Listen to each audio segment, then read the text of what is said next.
In the wisdom of the lectionary, Advent begins not with a festive carol of joy and hope. Advent begins with a lament and a plea. Oh, that you would tear open the heavens and come down, Isaiah cries. It's a strange but powerful way to begin the season of Advent. We are jolted out of our ordinary time and called into a time of intentional preparation and anticipation. You know, it might come as a surprise to many of you that Jesus' incarnation and birth was not a part of the focus of Advent until the Middle Ages. Prior to that, the sole focus of Advent was Jesus' second coming. In fact, it was quite common for the sermons on the 4 Sundays in Advent to address the last things topics of death, judgment, heaven, and hell. To what should be your great relief, I assure you I have no intention of preaching on any of those today. And while I've always been frustrated that Advent begins with eschatological passages of warning versus stories of shepherds and angels and young girls and mangers, I've at least come to a place where I can understand the wisdom of the church in this matter. Advent holds in tension the combination of God's judgment and God's promise. And while this tension will be reflected in all of our readings this Advent season, it's most clearly seen in our passage today from Isaiah. God's people are in exile. They know that they've sinned and that their state of exile is wrapped up with their sin. But they long for God's presence. And they remember God's promise that they will be his people and he will be their God. They find themselves in fear and despair, and they are waiting for God to act. Psalm 80, which also is signed for today, mirrors that same kind of longing. 3 times in just 10 verses, the psalmist implores, "Restore us, O God of hosts. Show us the light of your countenance, and we shall be saved." Isn't this the story that we as God's people continue to speak today? We yearn for God to act in our lives, to make himself known to us, to come into our circumstance and save us. This is the longing of God's people. It was the longing of God's people in exile. It was the longing of God's people as they drank in the messianic prophecy of John the Baptist. And it's the longing of God's people today. And so the church, in her wisdom, calls us into a season of preparation and anticipation and quiet reflection to ponder the promise that God has come to us, that God continues to come to us, and that God will come again. And yet we couldn't be called into this season at a time that is more out of sync with the world around us. Advent, more than any other season in the church year, is powerfully at odds with the rhythm of the culture. In the culture, this time is marked by rushing from activity to activity, by shopping and spending, by the onslaught of family or bone-wearying travel, by a string of party commitments, of massive food preparation and stressful, boisterous dinners, by over everything, overspending, overconsumption, overscheduling, overstimulation. Instead of waiting for Christmas, our self-indulgent, instant gratification culture immerses itself in Christmas for weeks leading up to the actual event.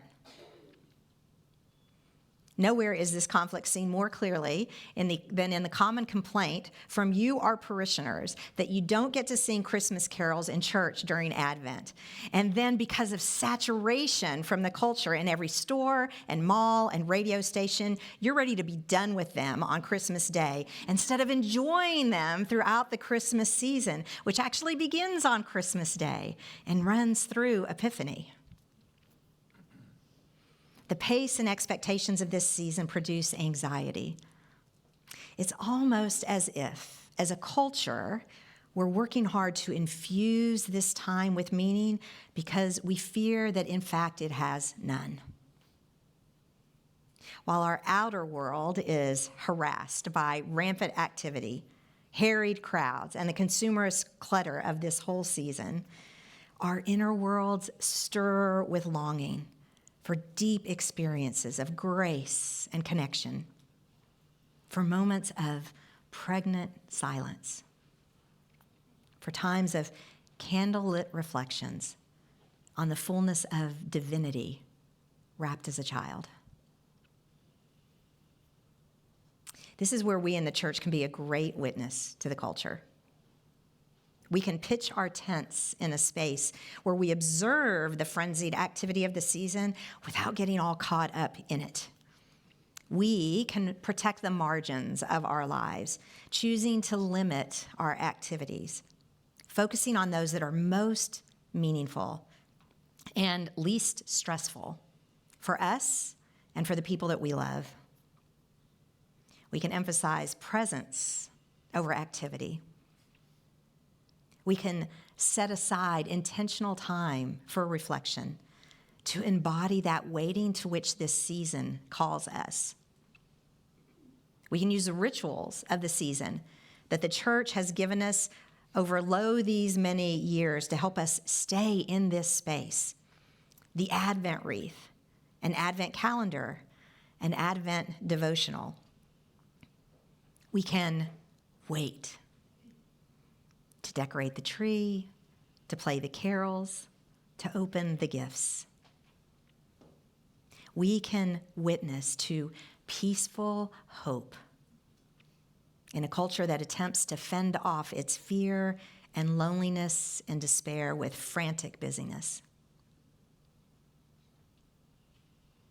This Advent disposition not only serves as a witness to the culture, but it is a balm for our own souls. We are not immune to the fear and lack of meaning that we see in the culture. We struggle with it as well. Advent, with its stories of exile and lonely prophets and people of humble circumstance, does not deny the fear and struggle of life. But it does remind us that God is there in the midst of it, and that God has promised that all things will be resolved in ways that restore us. We need to hear anew this message of hope that is grounded in what God has already done, coming to us as one of us, and in what God will do, completing the redemption of his people and of his world. In contrast to the loud, sparkly, bedazzled culture, the biblical narratives about Jesus' birth speak in hushed tones about simple, unsophisticated scenes. The babe is born in a quiet town in an inconsequential region to unremarkable people and placed in a trough in a barn. This quiet, ordinary place becomes the beginning of the dramatic climax of God's great story. This Advent, let us commit ourselves to this intentional journey of watching and waiting and hoping for God to be born anew. We can't compel God to show up, but we can clear away what distracts us from hearing his quiet, gentle voice. We can reduce the external clutter by simplifying our holiday season We can prepare a quiet place for God to renew his love and rebirth his hope in us. We can turn off the lights and the screens and sit in the beauty of our Christmas tree, resting in God's peace. This very evening, we're offering Advent lessons and carols here at St. Michael. And this very Saturday morning, we're offering a 3-hour Advent retreat in St. Michael Chapel. Prayerfully consider if attending this beautiful service and or this contemplative retreat might help set the tone and pace for your Advent journey. Can we choose to be liberated from hurry and busyness this Advent? Can we pause long enough to hear God's voice and to attend to God's vision for our lives? Can we prepare a space for hope and attentiveness in our hearts? Can we keep watch, like the shepherds, for the new thing that God is doing in our midst? How will Jesus be born anew? How is he being born anew as we speak? This is where we will find peace. This is where we will find a stillness to soothe our restless souls. Amen.